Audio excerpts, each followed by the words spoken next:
Before we begin today's video, I just wanted to say hi. I know it's been a while and I haven't uploaded a video since I think December. Honestly, life got a little chaotic behind the scenes between juggling health issues, a new job, and just trying to navigate a really overwhelming point in my life. I just felt I had to take a step back and focus on myself offline. But I do know that disappearing without any explanation or any comments or any messages really wasn't ideal, so I do want to apologize for that. But thankfully, things are finally settling down again and I'm in a much better place mentally and physically, so I feel like I'm getting my foot in again, and I just miss creating content and I miss the stories, the discussions, the chaos, and just being nosy with you guys. So I decided that this video is kind of an ideal way of easing myself back into normalcy again. And honestly, I couldn't think of a more fitting topic than what we have to discuss today as a reason for me to come back or come out of hiatus. I know I'm late to the party on this one. Don't come for me, but let's just, you know what? Let's just jump right into it. Cue the music. Staying Delulu is the Solulu. And honestly, speaking from experience, delusion can be comforting. I'm not even joking. With how bad the economy is and the world and all the news we have, it just feels like you have to have some fantasy or some escapism to cope with what we have in the real world. But sometimes, if you stay delusional for too long, it doesn't solve the problem. Instead, it can become the problem. And nowhere has that been more obvious than recently with the saga surrounding a creator known as Catastrophe, who I think is a perfect case study for parasocial obsession, imagined interactions, performative behavior, public meltdowns, and internet morality with a worrying level of emotional projection.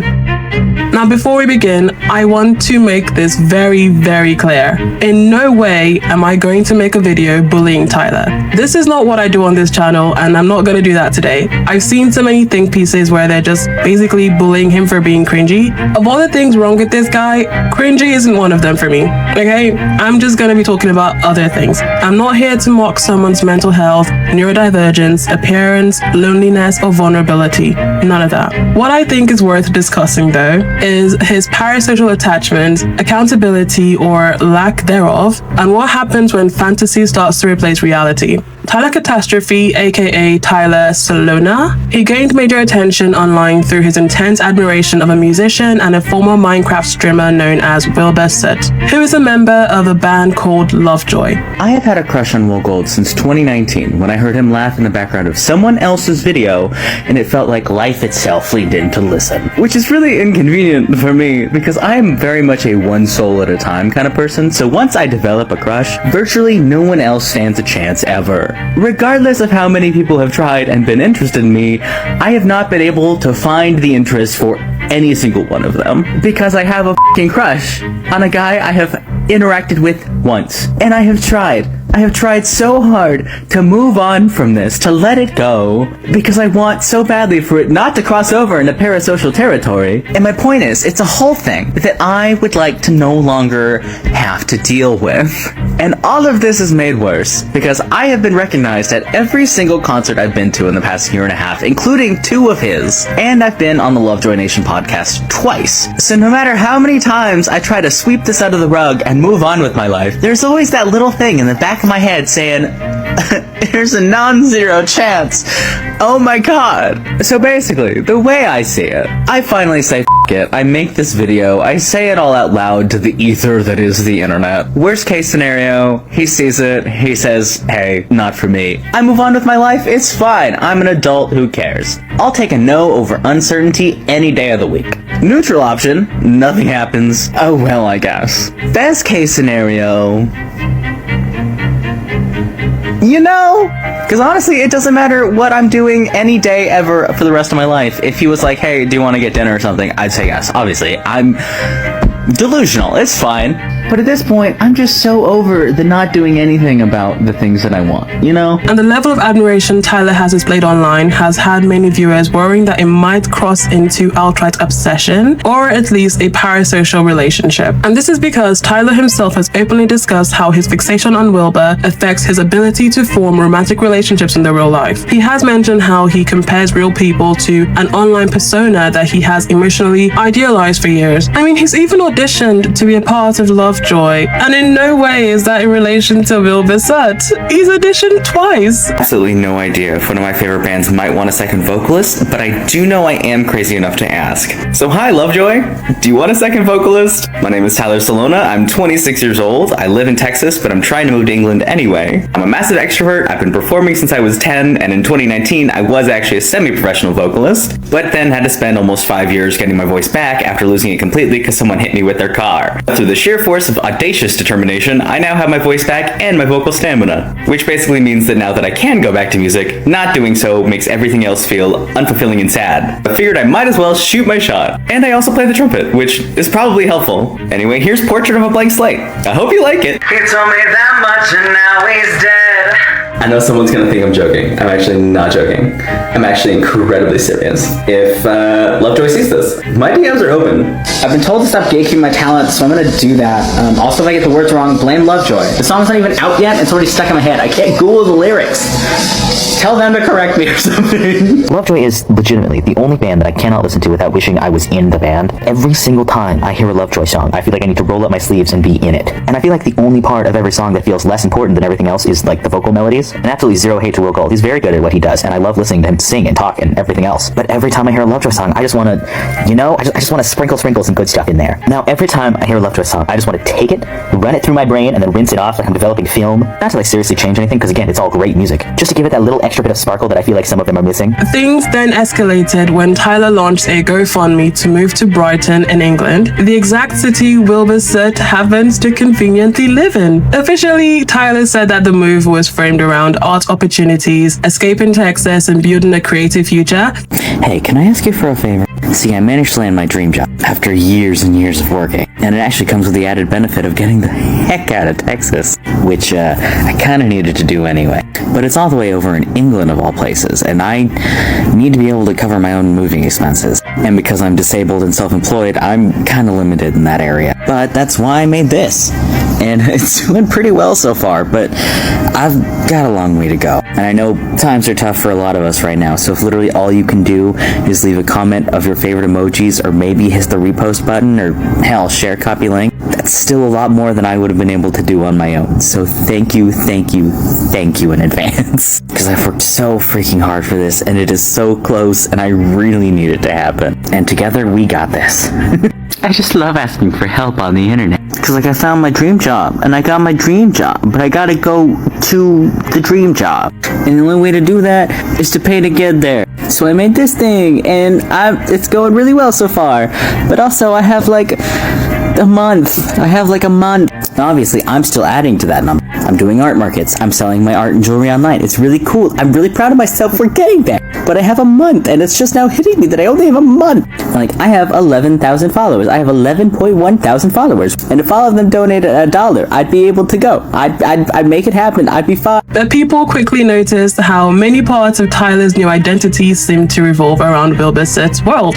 I'm gonna start calling him Wilbur. I can't keep saying his full name. Tyler suddenly had a passionate devotion to Brighton Football Club, which, respectfully, don't come for me, football fans, please. I don't have the actual will and courage to come and fight you guys. I don't think anyone would be having an international spiritual awakening unless a certain indie musician also happens to love them. I'll have you know, I know a good soccer team when I see one, because I spent my first 18 years in and around the pitch almost every day for 18 years, playing, spectating, reffing. I was legally licensed for 6 years. I've reffed hundreds of games, so many. And I didn't get to see any Premier League games when I was in England last year, and I tried. Seagulls, they're exactly the kind of skilled, silly seriousness that is my life. I love them, I adore them so much. Like wanting to move to Brighton specifically when I moved to England because I love Brighton FC so much.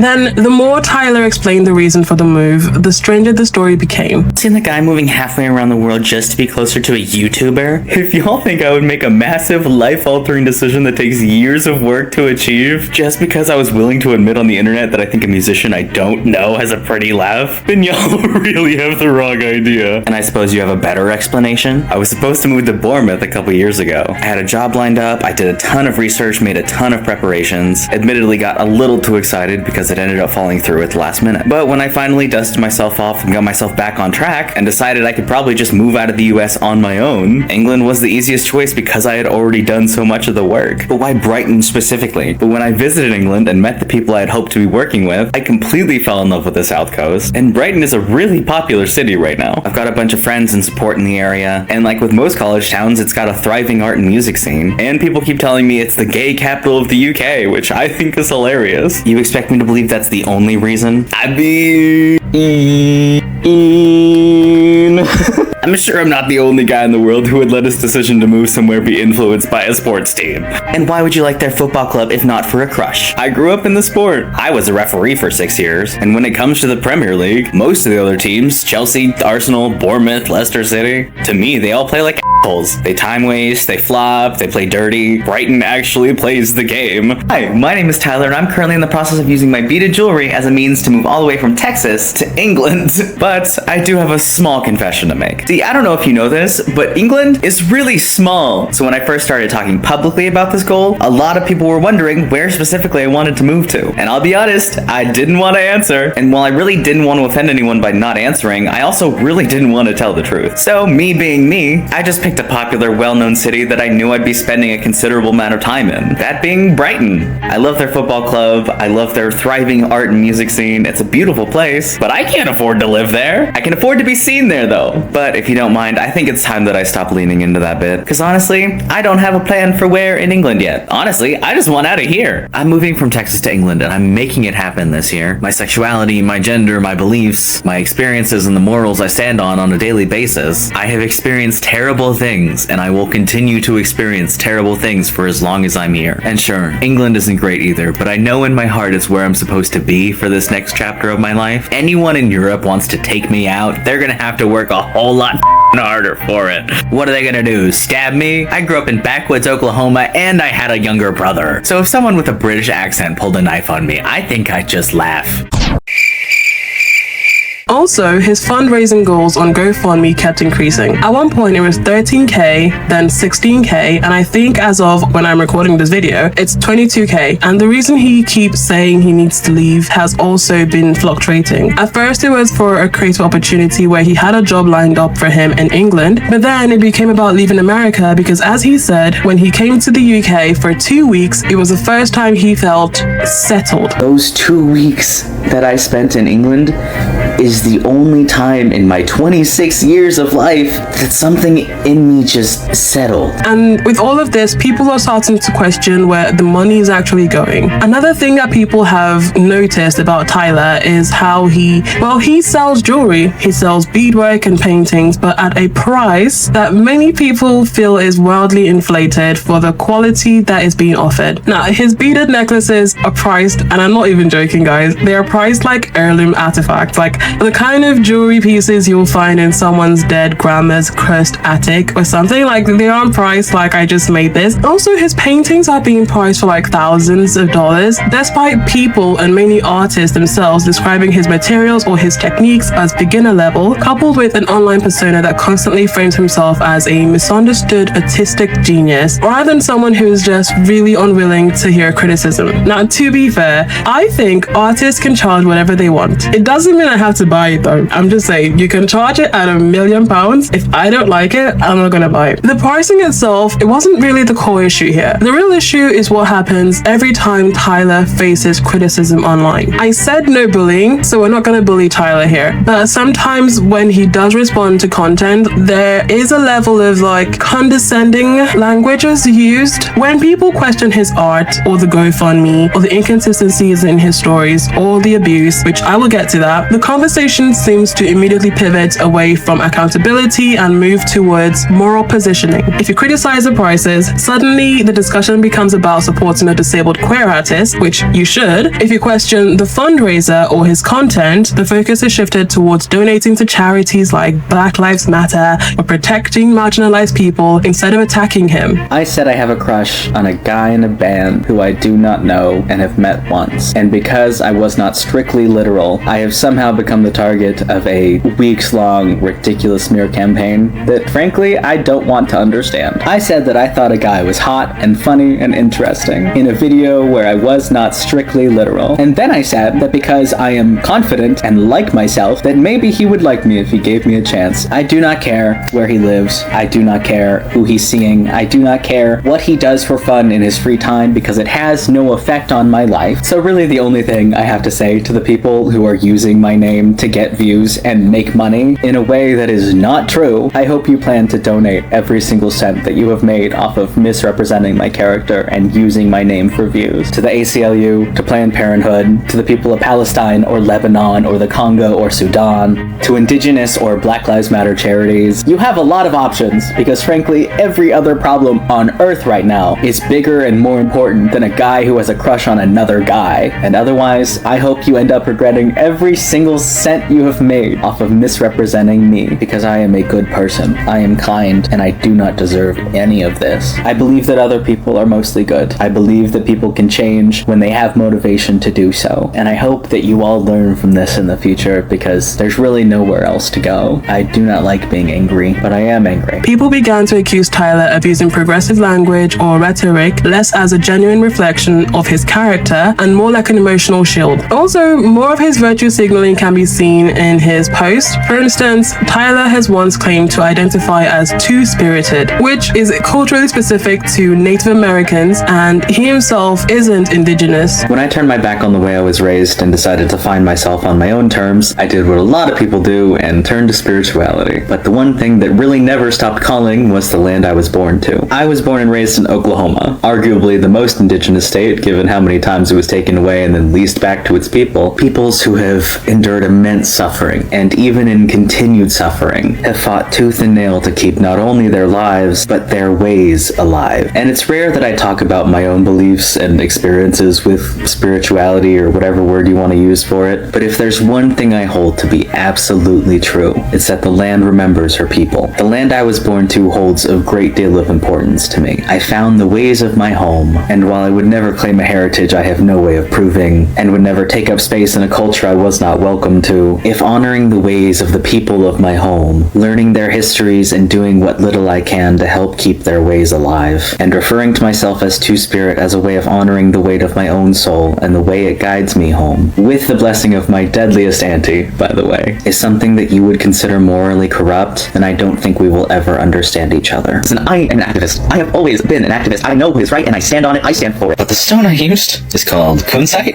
and saying the word kunzite makes me feel like I'm saying something I should not be saying. Another incident that sparked accusations of him having a white savior complex was after his comments on Tumblr were found. Basically, he made a post about how a black driver was very lucky to have had a collision with Tyler and not a different white person, because unlike other white people in Texas, Oklahoma, or somewhere wherever he was, Tyler would never call the police. We thank you, sir, for your service. With statements like these are why people think he centers himself in conversations that he shouldn't even be in. He's also made comments implying having special lineage or historical connections, including 2 references about being related to royalty or even Edgar Allan Poe, which raised questions because Edgar Allan Poe is famous for having died without children. And all of this combined just seems like a person trying so hard to construct an online persona that is built around uniqueness and some level of mystique. With all I've said so far, these aren't the reason people really dislike Tyler. Perhaps the most controversial thing that has happened that pushed the public opinion fully over the edge involved Wilbur Soot himself. One of Wilbur's ex-partners, Shelby, also known as Shubble, publicly accused Wilbur of abusive behavior and allegations which Wilbur later acknowledged himself, at least in part. Much of the internet chose to distance themselves from Wilbur and obviously not side with someone who was allegedly abusive. Tyler, however, didn't. Instead, he doubled down in Wilbur's defense. He made comments which many viewers found as dismissive, condescending, victim-blaming, or deeply inappropriate. I do not think that Wilbur Soot is an abuser. This is just a reminder that I still feel that way. I'm not the kind of person to hide my opinions, and if I think it's an important opinion, I usually will share it. Cancel culture is And I'm not talking about holding people accountable for their awful actions, because obviously we should be doing that. But I'm starting to realize that a lot of people don't know the difference between f***ing up and abusing people. So if you find yourself asking, is this person an abuser, or did they just f*** up somehow? Here are some questions that you should always ask. The first question's a little gray, but it has to do with intention. Did they knowingly hurt you on purpose? And if you know for a fact that they did it on purpose, then yeah, that person sucks, they're an abuser. But if you can't be sure they knew they were hurting you, you have to ask yourself another question. This one's a two-parter. One, did you tell them it hurt you? Because if you didn't, I'm sorry, you have to. You can't assume they know unless you tell them. But after you tell them, you have to ask, how did they respond to you telling them? Did they get angry? Did they blame you? Did they hurt you more? Did they try to shut you up somehow? Then yeah, unfortunately, probably an abuser. Or did they find out that they hurt you and apologize? Did they validate your feelings? Did they promise to change? Did they make genuine efforts to better themselves towards you and people around them? I still believe that everyone deserves a chance to be forgiven. And if you want people to be better, you have to let them try to be. And unfortunately, the elephant in many of these discussions is that it's really easy to lie. And also, it's really easy for someone to vastly exaggerate when they're mad at someone. So if someone you don't know on the internet is telling you something about someone else you don't know on the internet, please just take a step back, take a deep breath, ask yourself some questions, because chances are you don't have all the information. Believe victims, believe survivors. However, what we should be saying when we say those words is believe victims, believe survivors first. Because the unfortunate truth is that just because you would never lie about something so important does not mean that no one would. I know I would never lie about that sort of thing, but I still know people who have admitted to making false allegations, who have bragged about making false allegations. I still have known people who said that they would if they knew that it would benefit them. It does not matter how much I like the accused, it does not matter how attractive they are, it does not matter how successful or talented they are. I will always believe the alleged victim first. At the end of the day, there are hundreds, if not thousands, of victims and survivors that I believe wholeheartedly, and there are genuinely only 3 that I know of that I cannot feel comfortable believing. And if not feeling comfortable believing those 3 and everything they say makes people think that I am a horrible person, there's nothing I can do about that. But if there is one thing I can say, that I will never compromise my own moral compass just to make someone else feel better. Because my moral compass was forged in a fire that I hope no one else has to go through. So please, if you hear nothing else from this video, believe victims, believe survivors first. But please keep in mind that there are people who lie about that sort of thing, and it does irreparable harm to those of us that don't. And personally, I don't want to forgive the people who do. And I'll be honest here, as someone who has experienced abuse myself, I cannot imagine Shelby having to listen to some of the things that Tyler has said about her when she had the courage to come out and say things that she had experienced herself. The tone with which Tyler speaks feels incredibly male-centered when he's talking about this abuse, and at times, dare I say, pick me, especially when he would try to minimize Shelby's experience in favor of defending a man that Tyler has clearly attached himself to emotionally. And then people began digging through old Tumblr accounts that allegedly linked to Tyler. They could find posts that Tyler made criticizing Shelby in such harsh ways. He's had a weird emotional investment with Wilbur and his band that way. You met them once at a concert. That is about it. And somehow, guys, it still gets messier. I'm done with the heinous part, which is defending an abuser, but at one point Tyler began to publicly discuss the artist known as Stuart Semple. You know, the Pink is Pink Stuart Semple, the one who made the Pink is Pink and then banned the other artists from using it because that one made the Black is Black, and yeah, you know him. Tyler was speaking as though they had formed a friendship or a mentorship and possibly even had a future job lined up for him in England, after Tyler himself said that he had briefly visited the gallery. Ernie, but first tell us a little bit about this great big move that you're going to be doing. So I'm still waiting on like exact dates and like the fine details of things. Right now I'm just focusing on like actually being able to afford it. But the actual job itself will be in an art studio with a group of just amazing artists who run a nonprofit, and I'll be able to make things and just do all the things that I do for myself just on a larger level. Like it's people that I'm already friends with. I give them tips here and there because just I want to be a part of it. I want to be involved. I like helping.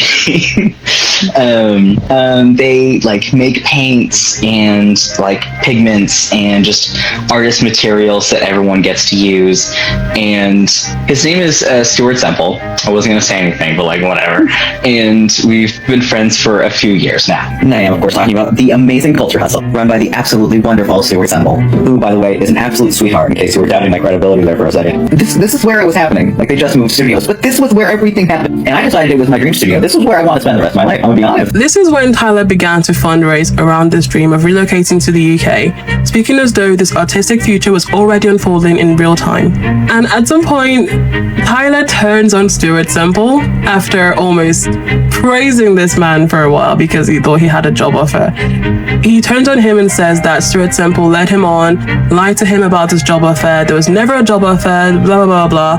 Actually, Stuart Semple. I have been so incredibly pissed off at the way this man me over for over a year, and I don't like being angry. I traveled 8,000 miles to spend a day in the Culture Hustle studio, completely fell in love with it while doing what was actually free labor now that I think about it, and then he starts looking for a new assistant, and I'm told to apply, so I do. And then when I don't get that job, honestly, really glad I didn't, I'm not made to be someone else's assistant, so I ask him, point blank, hey, can I have a different job in the studio, and I'll just move to England, I'll raise the funds myself, I've got to be out by this date, could it happen? And he said yes. So what do? I put my career on hold, sell basically almost everything else I own, start turning down opportunities thinking I'm going to be in a different country when they happen, doing the work because I go all in or nothing. And what does he do? Ghosts me. Stuart Semple has later come online and publicly clarified that there was never a formal job offer at all. He said that Tyler simply visited the studio briefly and that their interaction lasted around 30 minutes only. Now, I hope I never have beef with Stuart Semple because this man has gone on to make a painting about this entire ordeal. I don't know who's worse in this situation at this point, but yeah, honestly, it feels like dogpiling. But honestly, I think this entire moment perfectly captures why this whole saga became so fascinating online. Because there's this weird level of delusion going on here. He seems like someone who is so emotionally committed to a fantasy that every polite interaction, every vague possibility, every weird smile in his direction, every maybe he hears is somehow transformed into certainty in his head.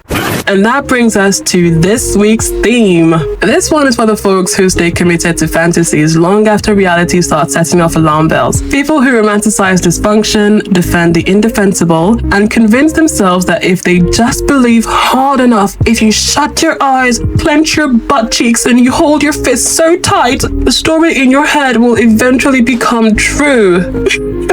Hello and welcome, Threadheads. My name is Ashley. Oh my god, I've missed this. And today we are diving into Reddit stories where denial, obsession, emotional projection, and pure unfiltered delusion completely cloud people's judgments. And as the grand jury of Threadheads, who I love and adore, I want to know, when does it become delusion? When does hope become self-deception? And when do you stop chasing that fantasy and just open your eyes and live in reality?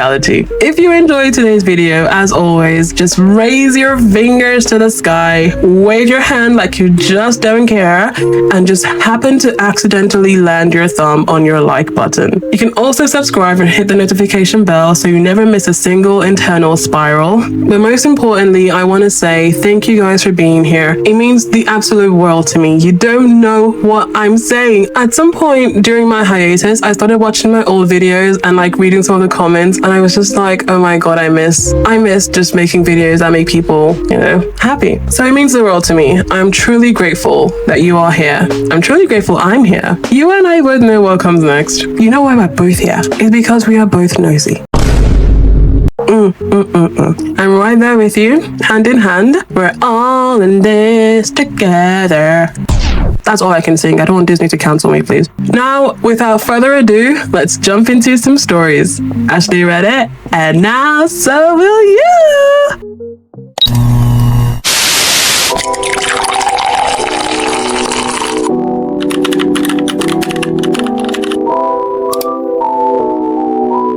We have two stories this week, and I'm going to start with the easier one. This is by a deleted user, and they say, I fell in love with my neighbor, and then I babysat his kids, and now I'm questioning my feelings. Sorry for the laugh. Sorry for the laugh.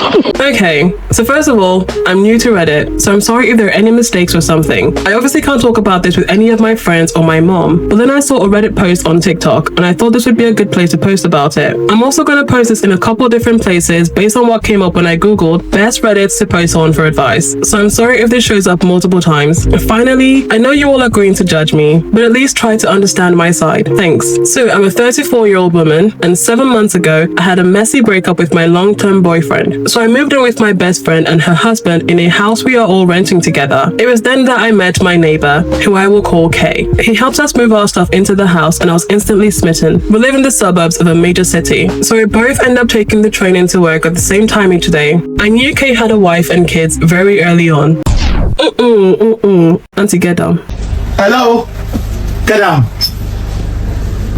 Get down! He talked about them often, and the pictures of them are on his lock screen and social media, etc. However, initially it started out very innocent. It was just a silly crush. He is handsome and funny and sweet. The first time we rode the train together, he asked me about my job and seemed genuinely interested in what I was saying, which is something my ex never did and is something we fought over a lot. He is always doing things for his kids, like bringing home treats and stuff for them, and staying on the phone with his older daughter the entire ride to work because she needed a pep talk about school presentation. It was just so easy to imagine how lovely and attentive Kay would be with me, because he is like that with everyone else. Kay has never said or done anything to imply that he has feelings for me, yet. But we are genuinely friends by now, because we talk on the train, which is about a 20-minute ride almost every weekday. I have never had any trouble getting the attention of men, and with this basis we already have, I know we could easily become something more. I also learned shortly after I developed feelings for him that his wife is someone I went to school with, and I was surprised because they are polar opposites. He is funny, she is dry. He's exciting, she is cautious. He's a little dumb, she's very smart intellectually. Looks-wise, this feels mean,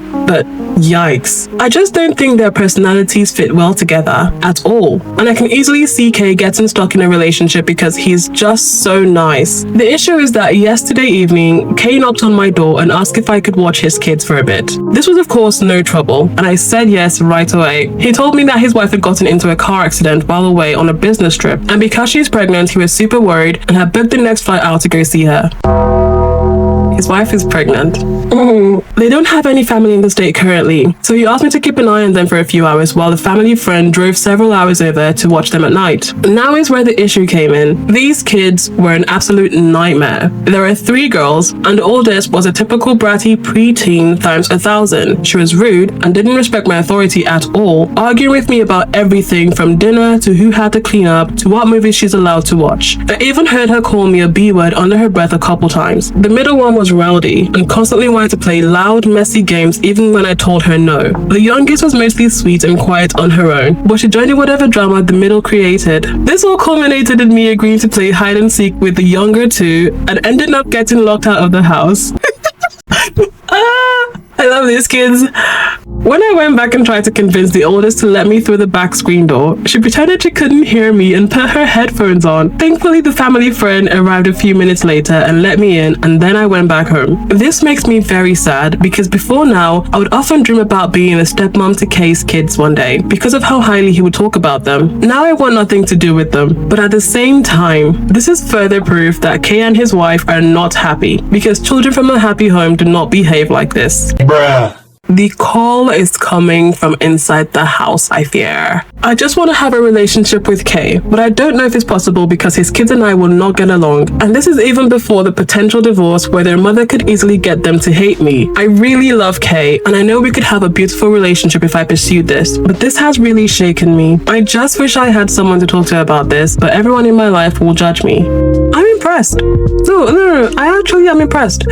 I've never seen anyone with their head shoved this far up there. It's really incredible. I feel like if she looks up, she can basically see her throat. Again, it's another thing of delusion where a nice interaction has led this lady to think she and this man stand a chance. On one hand, she says he's nice to everyone. On the other hand, she's described how he is so loving and committed to his family, and he is currently booking a flight to go visit his pregnant wife who just had a car accident. He dropped everything to go see his wife. He talks glowingly of his family to you on the train. All he talks about to you on the train is his family, which is why you think he is such an amazing person that I must have him. Now, why are you shocked that his kids hate you? Because kids aren't stupid. They're not blind. They're not dumb. Do you really think his daughters don't see you giving their dad the googly eyes? They don't see you giving him hard eyes every 5 seconds you talk to them? They can easily tell you like their dad, and they can tell you are weird. I'm pretty sure even his wife notices it, but I'm sure she maybe feels comfortable and confident in her man that she doesn't have to worry about you. Also, the reason she thinks that the husband and the wife are incompatible or in such a horrible, unhappy relationship is so weird. He's hot, she's not. He's dumb, she's smart. Like, I'm sorry. Did you peak in high school? Clearly, I think you did, because the reasons you want this man are very shallow. I will give you some, and I mean some, very little grace. Like if you pinch your 2 fingers together, the smallest like gap in the atoms right there. That's the smallest grace I'm giving you, because you just got out of a relationship that was clearly toxic. So the nicest guy you ever saw to you is Prince Charming. I get that, but you have to find your own. It is not okay for you to steal someone else's Prince Charming. If you see a person in a relationship doing things that are so commendable and admirable that you think, I want that, you should be wanting something like that, not exactly that. That is the problem you have here, sister. Like seriously, literally, I cannot understand why she thought if she came to Reddit, we would give her grace, that the same grace that her family and friends who know her wouldn't give her. If you know you don't have any trouble finding men, find one, a different one. I want to buy you a house. That's my man. Step up there. I want to buy you this house. Back up. You ain't buying my house. Oh, it's fine. No. How the hell you talking about buying my house? I know. And then the most notable comment, or the top comment, says, honestly, it doesn't sound like you love him. You romanticize him and have this fantasy life in your head. In your head, you act like he would drop his wife and run away with you. You justify this belief by saying his children are wild, so this must be an unhappy home. Meanwhile, you completely ignore the fact that his wife is pregnant and he dropped everything to go to her. You say his kids do not respect your authority. It sounds like they barely know you, and suddenly, you are in charge. You are not their mother, and you will never be their mother. You think you would have a beautiful relationship with Kay if you pursued him. No, you wouldn't. He has a family that he clearly loves. Just because he is nice to you doesn't mean he wants you. I encourage you to discuss things with a professional because this isn't healthy. OP says, how do you know whether or not I love him? Are you in my head? You can love someone before being in a relationship with them. And just like I don't know for sure that he loves me, you don't know for sure that he doesn't. You never know until you cross that bridge. I know he wouldn't drop everything and run away with me. There'd be months and even years of divorce proceedings, custody arrangements, etc. if he decides to leave his wife. And before the comments come in, yes, I know there is no guarantee that he will do that. But Kay is a good, honest man. If anything were to happen between us, he would definitely leave his wife because it wouldn't be fair to either of us. And he has told me that he believes very strongly in fairness. And that's why I'm asking, because I know this could get messy if anything happened. I just want to know if his kids being difficult would make things worse if it does happen. I just want to know if the potential pros outweigh the potential cons. Where are the pros? Did I read a different story? Because I'm trying to find a single pro in this story. Of course, I know for sure that we wouldn't just run off into the sunset. There would be divorce proceedings, custody arrangements, kicking his wife out. But you know, he's a fair man. He's not fair to his wife, but he's fair to me.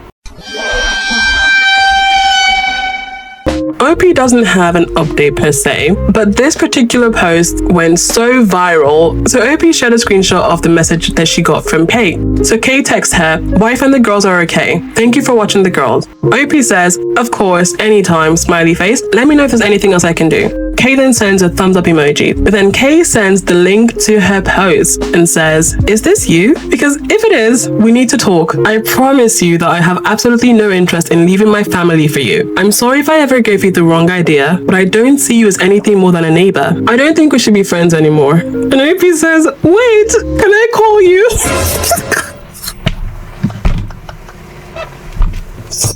She's begging to call him. You will never see that man on that train again. He's going to, if he didn't have a car before, he's going to get a car now. But at least now she knows for sure that she never had a chance. But that concludes this story and OP's delusion. At least now she knows she has a concrete no from this man, so she can let him rest. Do let me know what you guys think in the comments. And while you do that, and while I catch my breath, we are going to go on a short tea break. And when we come back, we'll go over to the next story.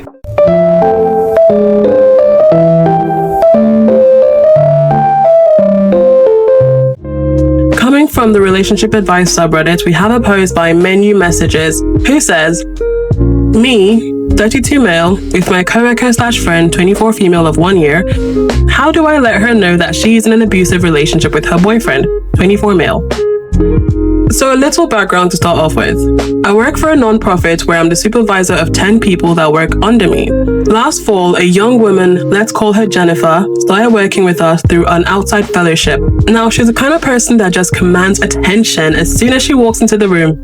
She's very pretty and has this personality that everyone just likes. I had to train her when she first started, but I was very surprised by how quickly she picked everything up. We do a lot of legal work, and it's not easy for people without prior experience to pick things up so quickly.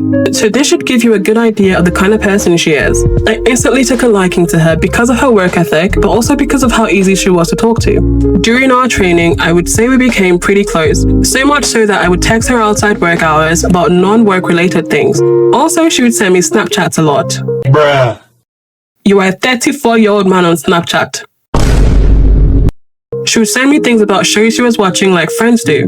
We even go to happy hour alone sometimes, and I think I'm the closest one to her at work. One time she even had lunch with my mom and I when my mom came to visit. So she's someone I consider a very good friend and I want the best for her. Now here's where the problem starts. About 2 months into working with us, I found out she has a boyfriend. And in all caps and in a bold font, OP says, to clarify, I do not have any romantic interest and I do not care that she has a boyfriend. Okay. I really don't care that she has a boyfriend, but I felt a little manipulated that she never mentioned him before. I am a supervisor. I have been training her for a few months. We've been talking about a lot of stuff, so it just comes off as hiding something. People who work in small offices will know what I'm talking about. It was a little hard for me to trust her after that, but I kept it to myself. She was still a great employee, and her having a boyfriend did not change anything, because apparently she's been with this guy for 5 years now. He doesn't live in the same city, and they barely see each other from what I understand. So months go by and everything is going really well. So much so that I even thought about recommending her for a promotion. We became even closer during this time. But about 2 weeks ago, our parent group hosted a fundraising gala. And I asked Jennifer if she would like to go with me, and she said, yes. I always have a great time with her, so I was really looking forward to it. But the night of the gala, I called to see when I should pick her up. She said her boyfriend was in town and that he would drop her off so she would meet me there. This is the first red flag I noticed. Is this guy really that insecure that he can't even let her date take her to this gala? 5 years and this insecure? That's a problem. But I agree and I say, okay, I will meet her there. I get to the gala and I start mingling. She eventually gets there, but I don't approach her. Because honestly, I'm pretty bothered by what happened earlier. So I want her to come to me and apologize. She came up to me and we talked a bit, but she never apologized for what she did. But I chose to ignore it. Same we were talking just like before, and honestly, really enjoyed each other's company. Here's where I noticed the second red flag. Jennifer and I were talking to another couple. Another couple? Another couple. Jennifer, let me read that again. Jennifer and I were talking to another couple. Yeah, it's still there. Jennifer and I were talking to another couple when she excused herself because she had to take a call from her boyfriend. I thought it was pretty rude, and she had never done something like this before. A little while later, she comes back and says that her boyfriend is picking her up and she will leave early. Third red flag happens. She was very much looking forward to this night and suddenly she wants to leave early. You know when you can tell that someone isn't happy in the situation? Yeah, I definitely felt it right away. A little while later, he gets there and I kid you not, this idiot walked into the gala wearing shorts and a t-shirt. I almost wanted to laugh, but I didn't want to embarrass him. Jennifer introduced me to him and I make pleasantries, but I do make a joke about how he must feel out of place. And he says something like, nah, I'm not really sticking around, so no big deal.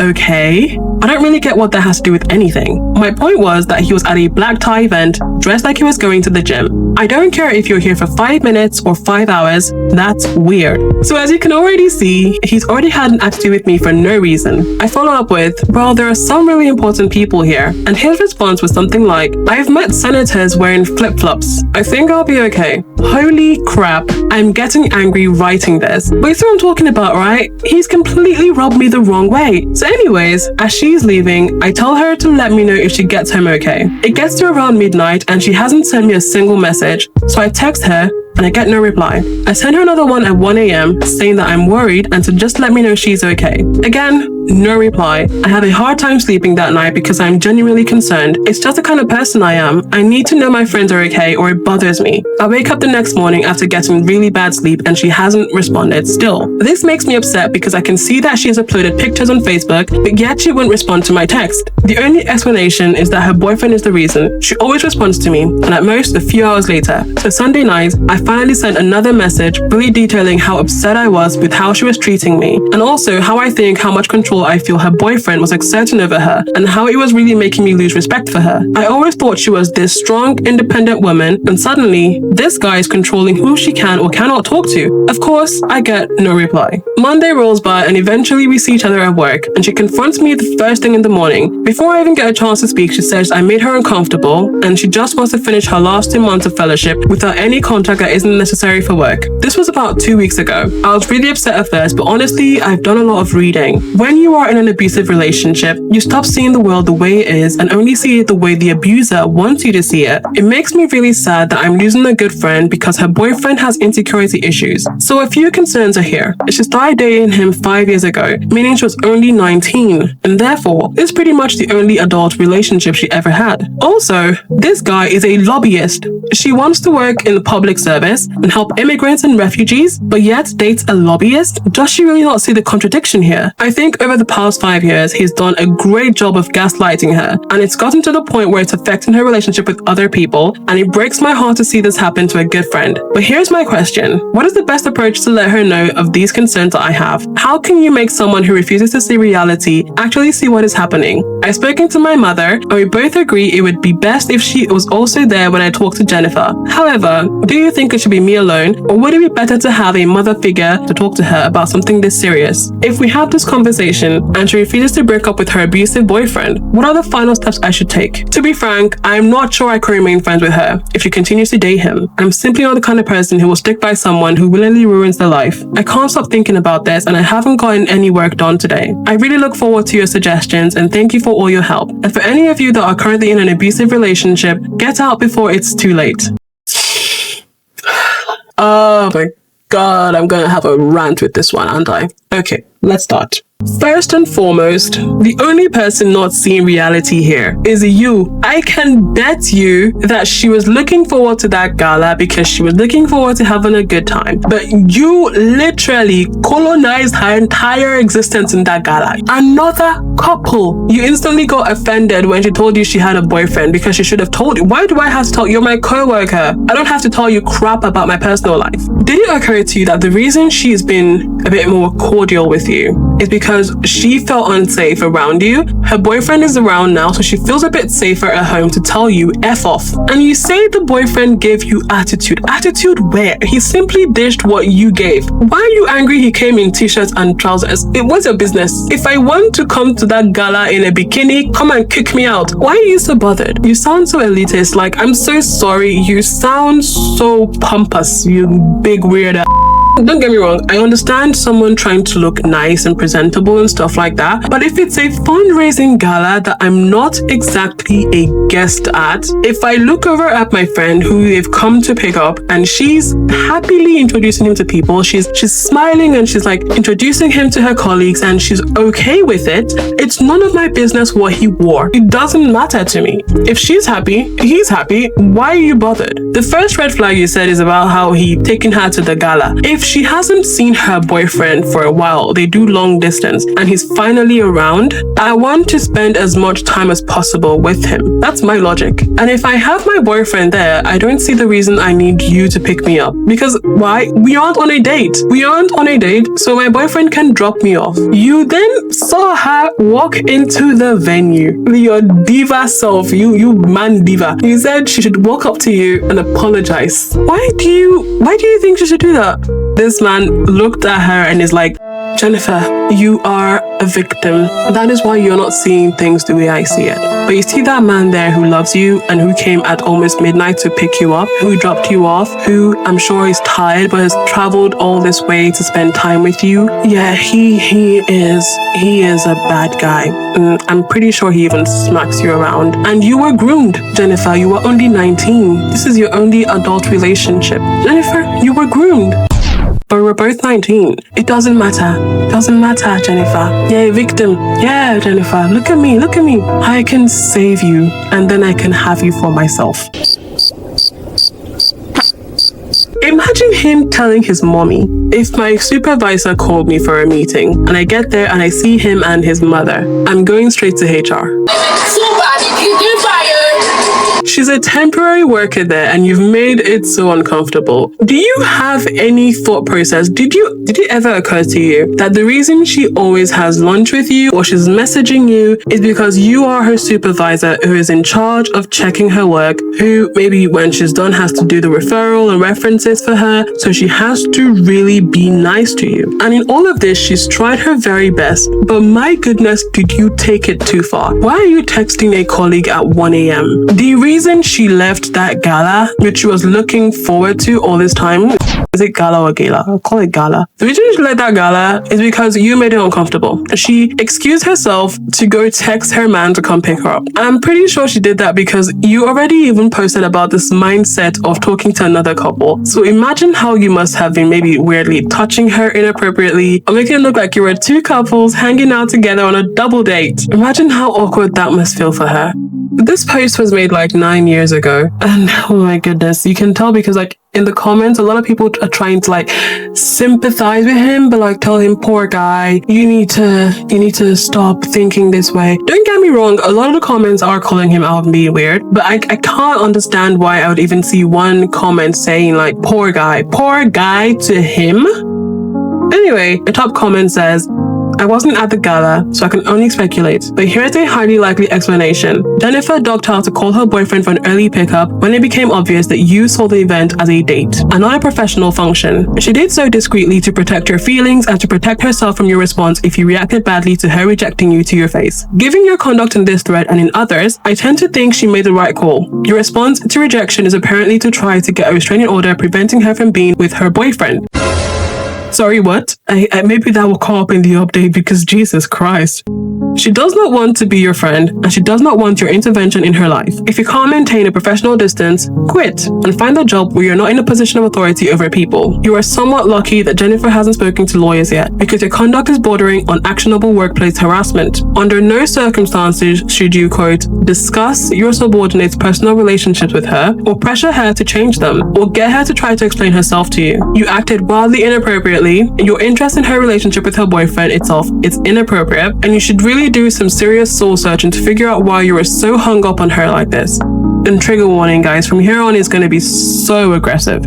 Apparently, the reason that comment refers to OP making so many posts about this is because this mofo did make so many posts about it in so many subreddits. And he does one where he then edits or takes out some parts of the post where people were calling him out on. And so he then explains himself in that post that says, edit, the other post had a lot of irrelevant information that caused people to troll and get my account locked. I'm seriously looking for advice to help a friend. If you do not have any advice regarding this post and this post only, please do not comment. I'll keep this short. Basically, I work with a girl who is very self-confident, independent, and all around a good person. A few weeks ago, I met her boyfriend of 5 years. I noticed a lot of changes after he met me. She was not allowed to text her friends back. She had to cancel some plans with me, and he even forced her to say she couldn't speak to me for the rest of her fellowship. She's someone I consider a really good friend, and it really breaks my heart to see someone as strong as her losing all her friends because her boyfriend is now controlling who she can or cannot speak to. What is the best approach I can take without making this worse for her? And some comments in this post, apparently they found his original comment, so they're saying things like, it's funny, the last time you posted this, you had a lot more details, which made you look like a creepy, controlling, quote, nice guy who is massively overstepping his professional relationship with a coworker by trying to save her from an imaginary abusive relationship based on your own twisted conclusions. Luckily, it's still in your post history, so everyone should take a look. She told you to leave her alone. Do that. Another one said, her wanting to spend a little time she had with her boyfriend does not mean she's in an abusive relationship. It means she's in a normal relationship. And to be completely honest, you seem like an entitled narcissist. You can't imagine that a coworker would rather spend time with her boyfriend than you. So you create a fantasy where she's a damsel in distress and you are the hero. The only abusive relationship she is in is with you. Opie replies and says, Nope, again, twisting my words. You were saying that I am upset because she wants to spend time with her boyfriend, and that is not the case. I'm upset because a good friend is being abused by her boyfriend. I wasn't upset that he drove her to the party. I was upset that he was so insecure that he wouldn't let her go to the party with her friend that already had plans with her. I wasn't upset he picked her up. I was upset that he made her leave the event that she was looking forward to, that she got all dressed up for, and would meet really important people that would help propel her career. I wasn't upset that she was busy with her boyfriend instead of messaging me. I was upset that he was deciding who she can or cannot text after meeting someone for a few effing minutes. You are twisting my words, and pretty badly I might add. Don't quit your day job. The next post OP makes is in the legal advice subreddit, and he says, in New York, New York, is it possible for an employer to get a restraining order for a friend on her behalf? Let's say I have a friend who is currently in an extremely abusive relationship to the point where it's affecting her work. I am also her supervisor.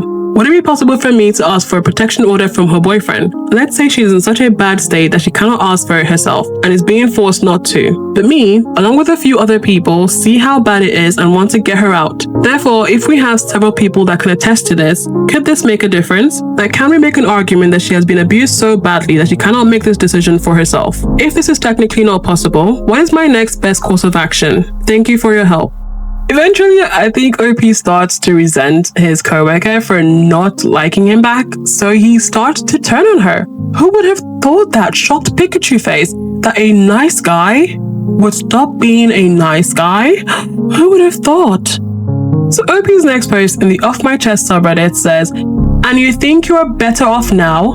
Laughable. I tried to help you, and you gave me a giant middle finger. I hope you enjoy the hell you've got waiting for you in the future, but you probably think you're better off. This cracks me up. Just you wait when you come running back and asking for forgiveness. I will just laugh at you as I am doing now. Good luck, you terrible excuse of a human being. Oh, and F you. Doesn't stop there. Doesn't stop there. Obi makes another one, like the next day literally, and says, she's a walking contradiction and I'm the only one that sees it. You care about refugees so much, right? You want to help immigrants, you like social justice and want to keep working at non-profits. Yeah, looks great in a freaking resume. Resume? Yeah, it looks great in a freaking resume, doesn't it? How about you tell everyone that you're also sleeping with a lobbyist who raises money for the very people creating the problems to begin with? You're an effing liar, and you may have tricked a lot of people, but I see right through you. Bruh. I mean, you didn't see right through her, to be honest. You said she was a saint. Karma is going to hit you like a B-word, and don't come running back then. I'm only going to leave this door open for a little while longer. I'm only going to leave this door open for a little while longer. I hope you see the light soon because you're only effing up your own future. Again, same day on the Ask Reddit subreddit. What gets you hopping mad? He replies, when people ignore all the warning signs and then complain when bad things happen. Like, hey, everyone warned you, but no, you didn't want to listen. Again, in the Ask Reddit, someone asks, who is the most delusional person you've known? And OP responds, a friend whose delusion is only slowly going to ruin her life, but at a certain point, there's only so much you can do.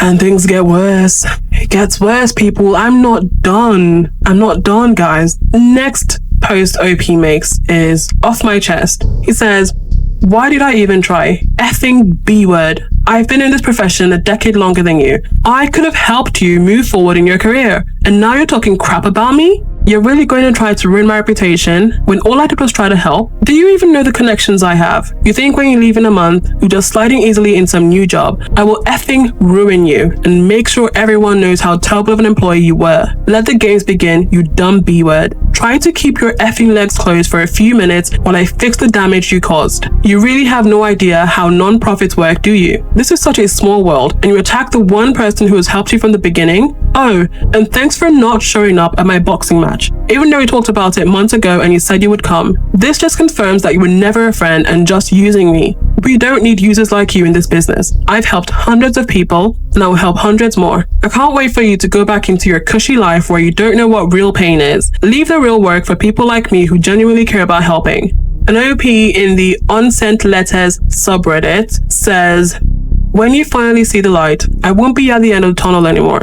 Dear friend, where do I even start? This Friday will mark a month since you left. 3 weeks ago marks a year since we met. I wonder if you even think about any of that, lol. Honestly, you probably do. But I know he wouldn't ever let you show it. Do you know that I haven't even had the strength to go on social media or Reddit for a while now? It reminds me too much of the memes that we shared on Snapchat. But I'm tired of holding back my happiness because you choose to be dense. I remember like yesterday when you first walked in, nervous, unsure, but beautiful nonetheless. I immediately introduced myself to you. This is something I never do, as I have to maintain a role of authority. But something about you was different. Well, I thought so anyways. I could see that just speaking to me changed your demeanor. I had an effect on you. You never really worked in an office before and didn't realize how cold it would be. I offered you my blazer and you were so thankful. It put a smile on my face. But that was also when I first noticed that we would become good friends. Man, how things have changed, huh? Who is he writing to? What does he think this is, Disney? To be honest, I probably never... This is the second time I'm mentioning Disney. They're gonna have my account blocked, aren't they? To be honest, I probably never should have become such a good friend to you. There lies my biggest mistake. People always tell me I'm too trusting and too friendly, and until now, I didn't want to believe it. Lol. But I took you under my wing. With my help, you picked things up so quickly. Faster than anyone I saw in a decade of this business. You had a future in this. You were promising. See how I said had? Lol. I still get a smile when I think about the meeting we had to present to Roger. You were so nervous, visibly shaking. Do you remember who gave you the encouraging words so you could go in there? Do you remember how delighted he was? All the compliments he gave you? You were ecstatic. You were made for this. And I was the one to show you that you could do it. On our way back from the presentation, I took you to the halal food truck. I still can't believe you'd never tried it, lol. But you loved it. You would Snapchat me every time you went. But you threw it all away because you were weak. It really isn't your fault, I know. But I can't help but be angry that you were so weak. You let him gaslight you. You let him abuse you. You let him control you. He decided who your friends were, and he decides who you text, and he decides how long you stay out. But at the end of the day, you chose to accept it. You let him, and for that, I don't think I can ever forgive you. I tried so hard to get through to you, but instead, you turned on me. You almost ruined everything I worked for. But at last, you came to your senses, and at least dropped the ridiculous accusations. I guess I can at least respect that. But it's just really sad. There was a role open that you would have been perfect for, and I told you it was going to open up very early on when we met. I was preparing you for it. If you hadn't left, you'd be starting Monday. But no, another more qualified person will. Someone who actually wants to help people and not just themselves. What truly hurts is when you didn't show up to my match. I told you about how hard I'd been working. Sorry, I just I told you about how hard I'd been working and you pretended to be so supportive. You promised you wouldn't miss it. But where were you? I know you had nothing to do that night because I saw your status and I saw how you started binging True Blood, which is something I introduced you to, by the way. So what was your excuse? Gross. Your behavior is just gross. We could have built an empire, but now I will build it on my own. I was always going to, but I just thought I would help a friend along in the journey. But this will all be truly interesting when you are broke, lonely, and depressed in a few years because of this terrible mistake. When you come back to me looking for help, I will no longer be the guy who bends over backwards for you. I hope you remember that. You made this decision. You chose him over your future. You chose him over your career. You chose him over your friends that really cared about you. And it's sad and pathetic, really. I feel bad, but also amused and angry. Today has been just hard because I found out the person we interviewed will start on Monday. It just brought back a lot of memories and I just had to vent. But you probably don't care. You were acting just to boost your own ego, not because you ever cared about the people we helped. You are a sad and broken person. You are pathetic and it disgusts me how you acted at the end. But you will just be a smudge in my memory. Good luck, kid. You're going to need it. Sincerely, OP. It's crazy. And you wonder why she didn't like you? I'm sorry. You made how many posts? This isn't creepy to you?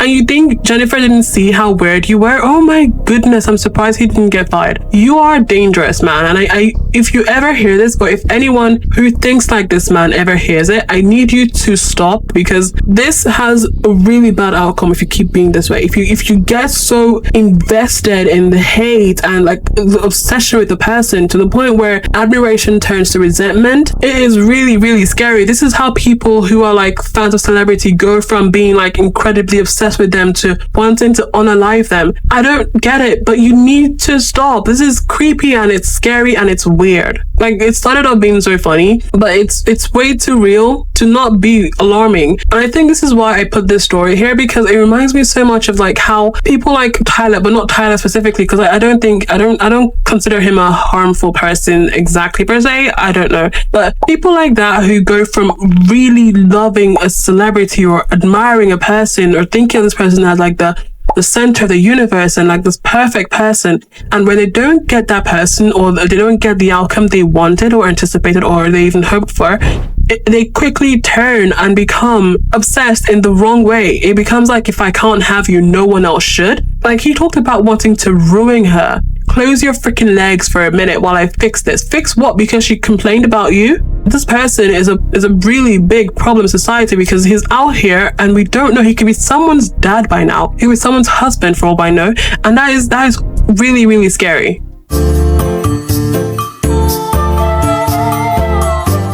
I had to take a step back because I was just like, this is really getting on my nerves. Again, the nice guys saga comes up. I've talked about like my personal beef with nice guys, and it's not, I always have to clarify, it's not guys who are nice people. It's the ones who are nice guys. It's the guys who say things like, I am a nice guy, I love women, I'm treating you with respect, therefore you should put out. A nice guy is a guy who presents himself as compassionate, agreeable, polite, being like, kind, empathetic, respectful to not only women sometimes, but like to people in general. But it's an act, because they will typically become hostile when they are rejected. They do all that hiding behind an expectation of romantic reward. So they expect that because they've been so nice and respectful to you, and other men are such douchebags, they expect you to love them back and reward them and say, thank you so much for just telling me sorry. Therefore, here's intimacy. And that's why I really hate them, because you're not a nice person. You're the worst kind of person. You're someone who genuinely thinks in your head that you are a nice person. And that's a problem, because you lack self-awareness.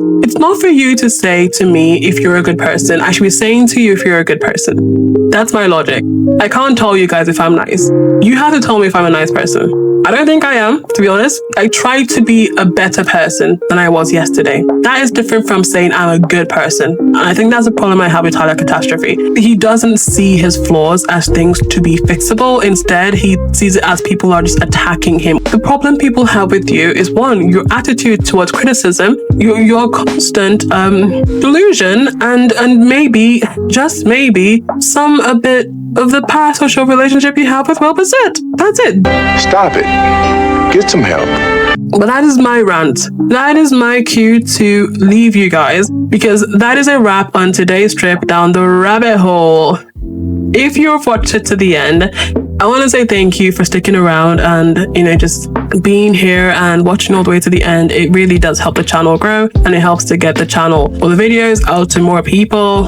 So if you're seeing this, tell me what % your battery currently is. Mine is I'm not even joking, guys. It's 67%. Oh gosh, did I get some Gen Alpha fans with that one? So yeah, 6-7 made it into this video. If you enjoyed today's video, don't forget to hit that like button, subscribe to the channel and help the channel grow, and hit the notification bell so you always know when the next video drops. Also, if you would like to reach out or engage with other platforms, I do have our social media handles listed on the screen and also in the description box down below. And hey, if you have your own questions, stories, confessions, vents, rants, breakdowns, or whatever ideas you'd like me to do in the next video, if you want me to talk about some other topics, do let me know and I would love to hear them. We have our own subreddit, which is r/AshleyReddit. Feel free to post on there, and who knows, your stories, your ideas, or your thoughts might just show up in the next video. Until next time, which hopefully is very soon, keep it nosy, keep it cozy. Ashley read it, and now, so did you.